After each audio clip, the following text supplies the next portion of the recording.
Hey VC, what's up? It's me, yours truly. I am back to post a quick video here. Just going to share with you today a couple of recent finds. Just, some stuff I've picked up over the past week or so. Um, some really good things I've had an opportunity to add to my collection. Some things I've wanted for quite some time.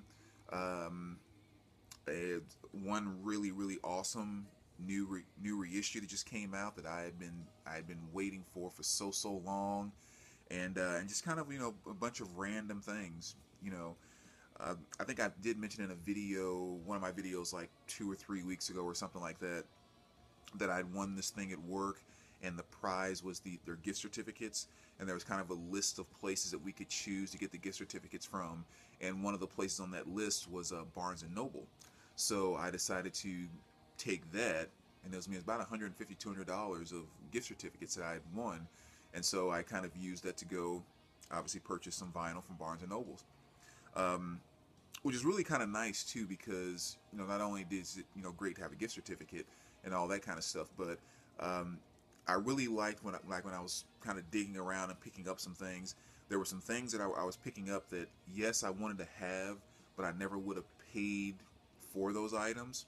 I didn't think they were worth paying $20 or $25 for, which they normally cost. But with the gift certificate, it's not really my money, so I was willing to pick up some of those things.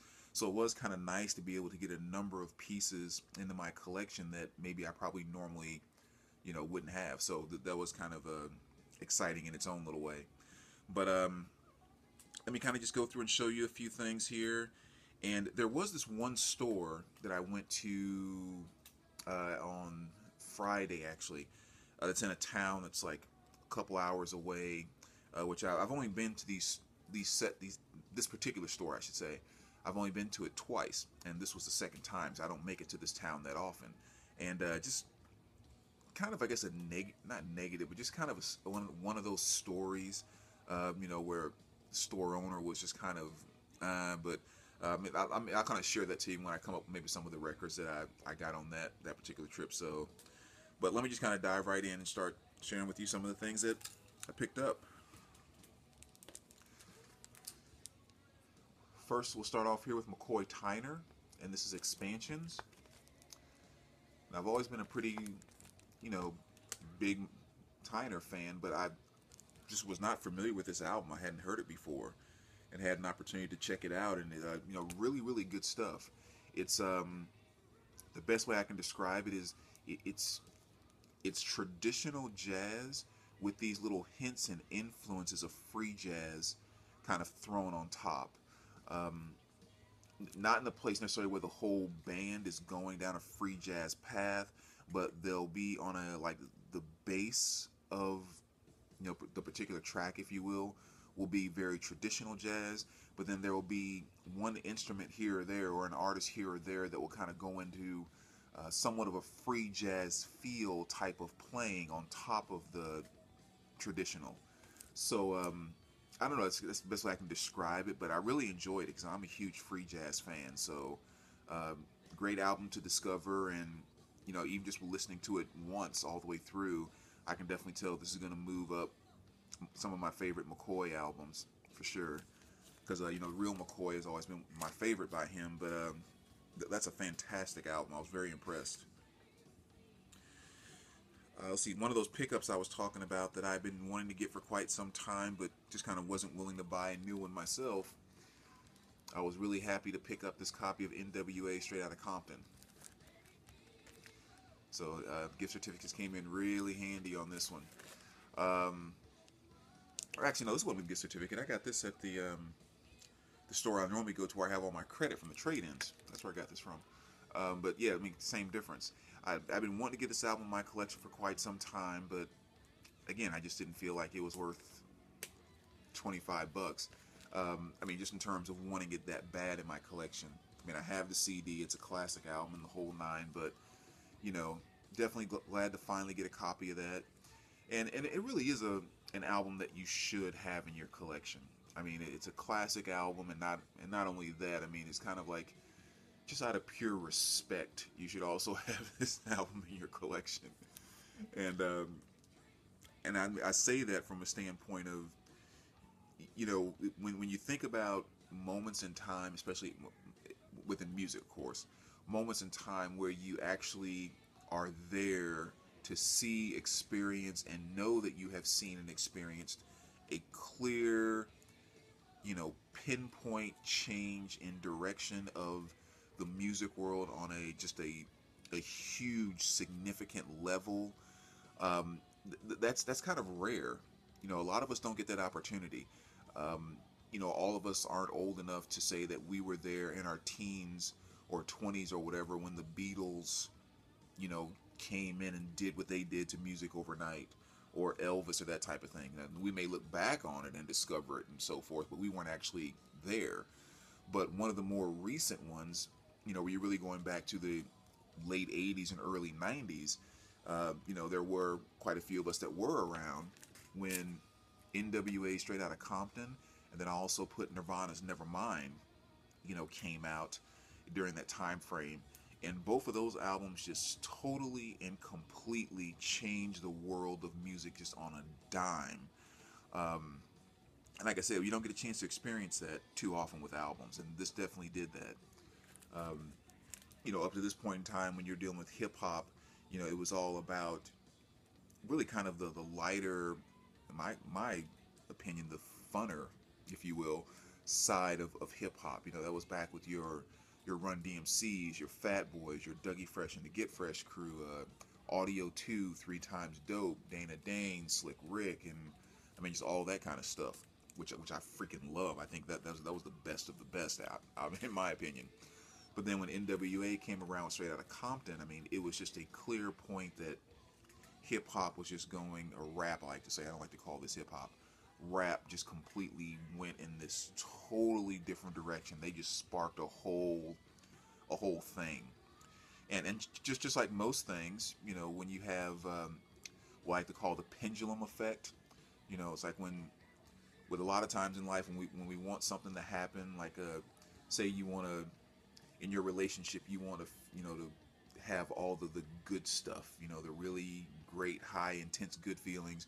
You want the pendulum to swing really high on the good side, but then none of us want the stuff on the bad side. So we wanted, you know, swing low on the bad side, but swing high on the good side. And of course, pendulums don't work that way.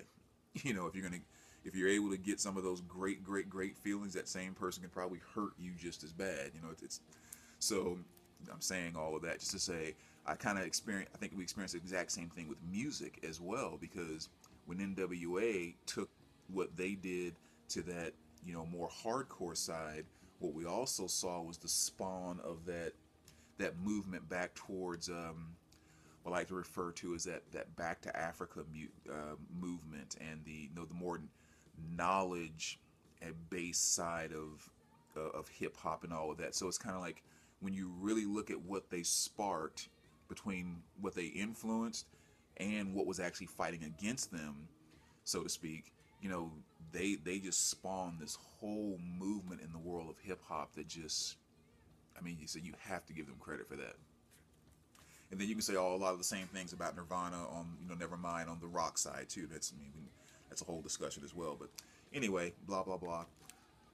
Definitely a lot of respect for this album, and you know, glad to have a copy in my collection here.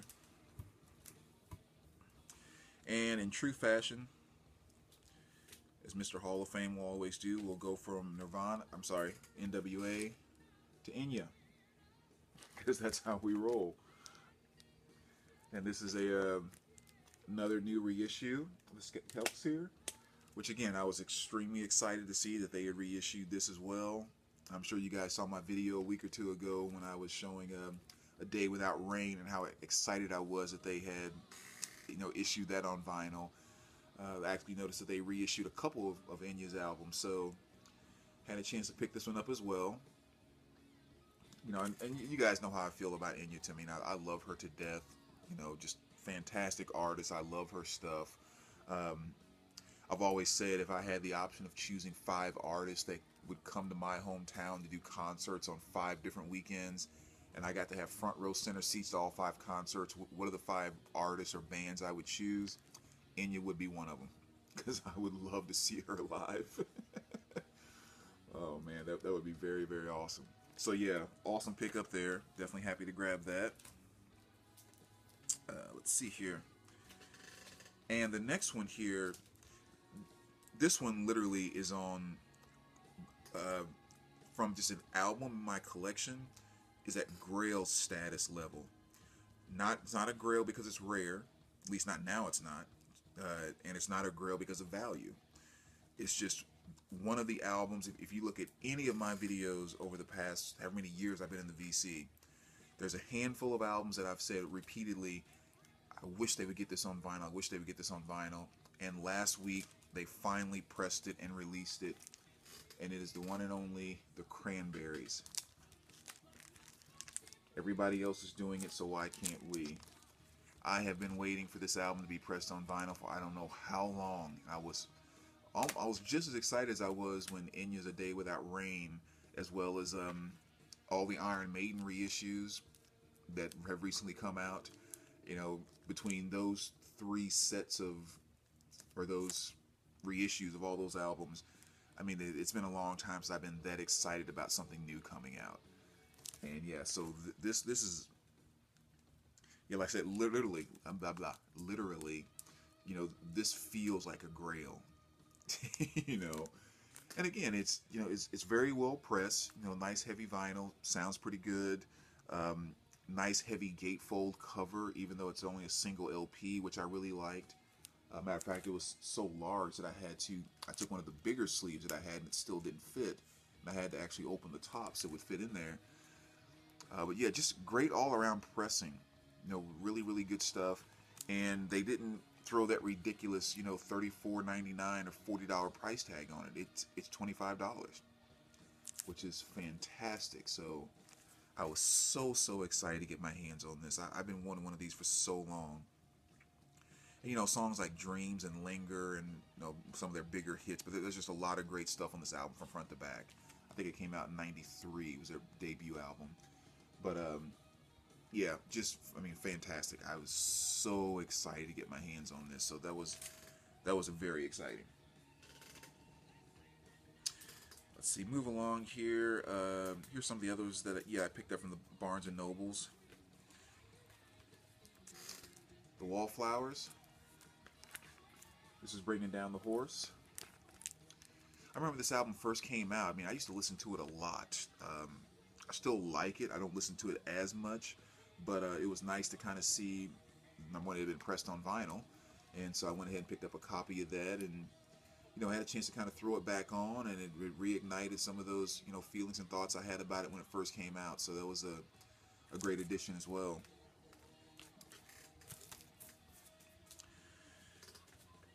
And here's another really interesting piece too. Not blah blah. Don't know if you guys are familiar with this or not, but yeah, the Monks of Norcia. Really, really cool album here too. It's just basically monks chanting is what it is. Very cool 2 LP set. And again, for those that may not be as familiar with it, if you can imagine Enigma without the beats and bass lines and all that stuff, but just kind of the vocal element. That's basically what you have here. So really, really cool 2 LP set, and you know, just kind of a neat thing. Definitely is a something different to listen to.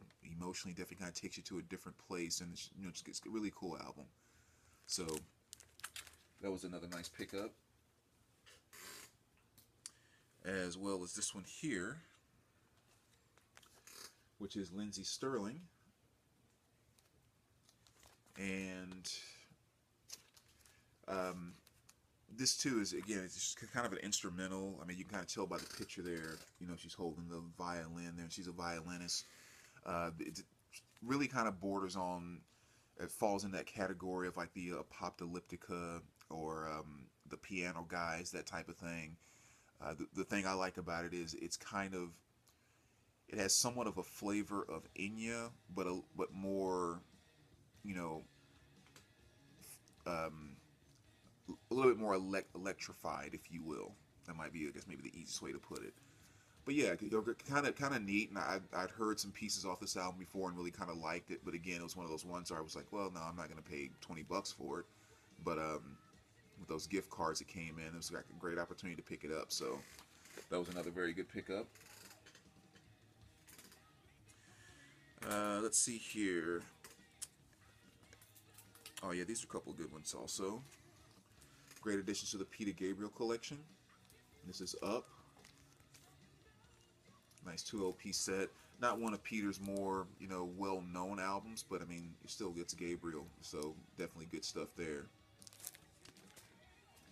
Along with, also had an opportunity to add Us to my Gabriel collection as well. And again, a 2 LP set here. Really good pickup.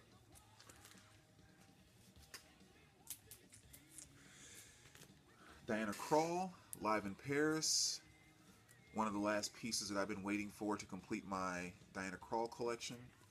Well, I take that back. I do still need her Christmas album, but that's definitely one of those ones where I'm going to have to stumble across it at a great price or get it as a gift or something like that, because I want it, but at the same time, it's not an album that I like so much that I'm not going to drop $25 or $30 for it.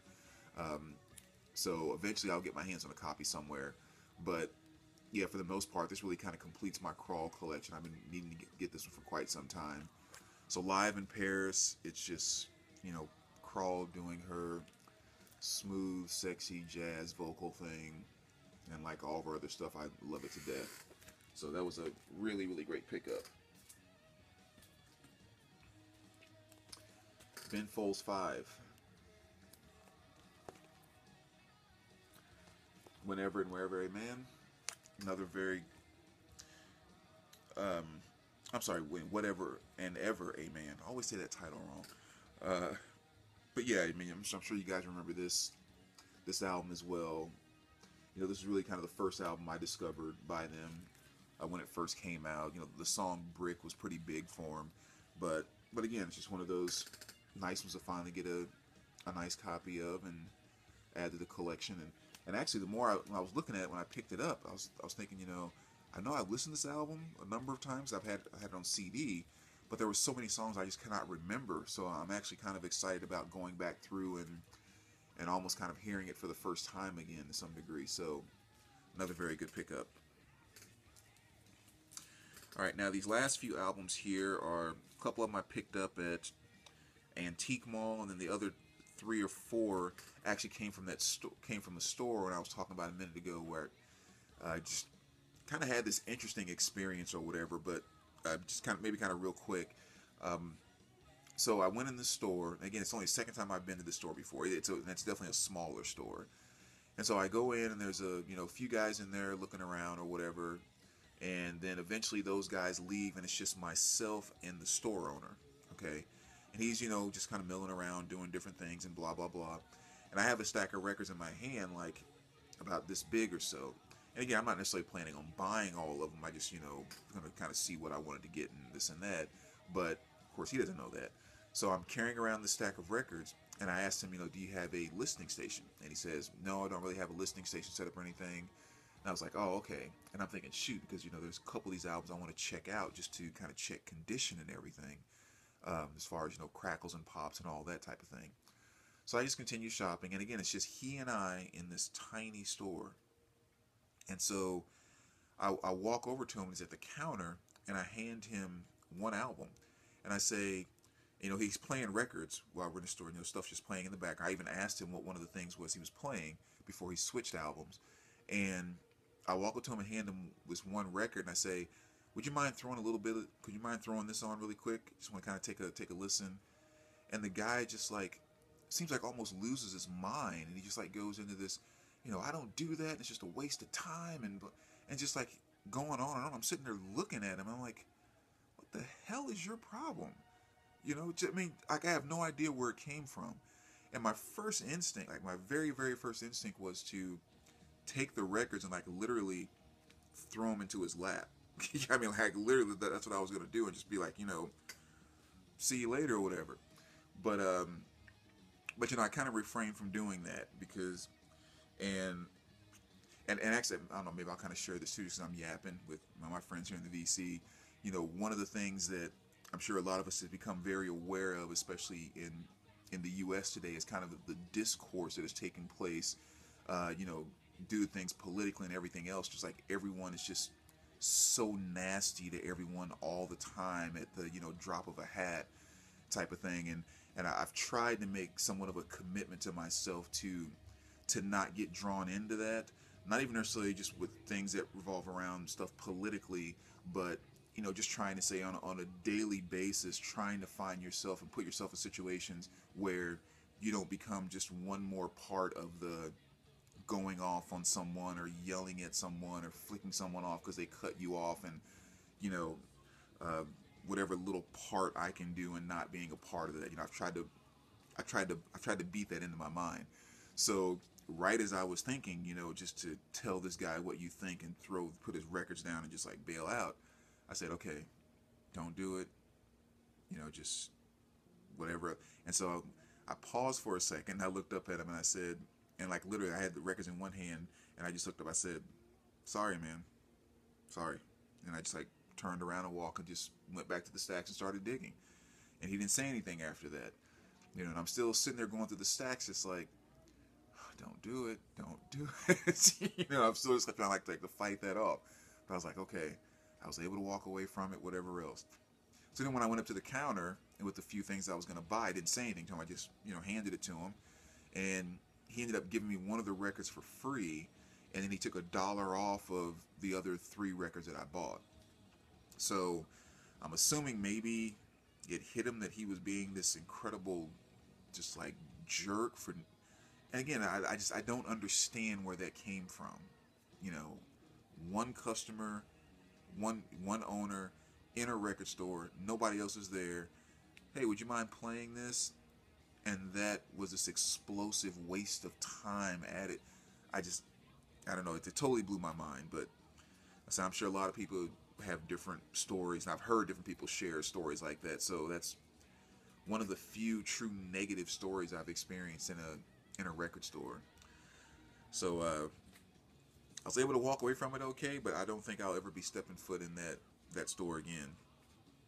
So anyway, some of the pickups, and this is actually the album I asked him if he could put on one of the albums, just to play it, and he threw his big hissy fit.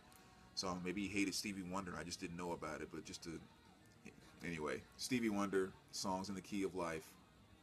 I'm sure you guys are very familiar with this album here. Very, very beautiful copy too, which was nice.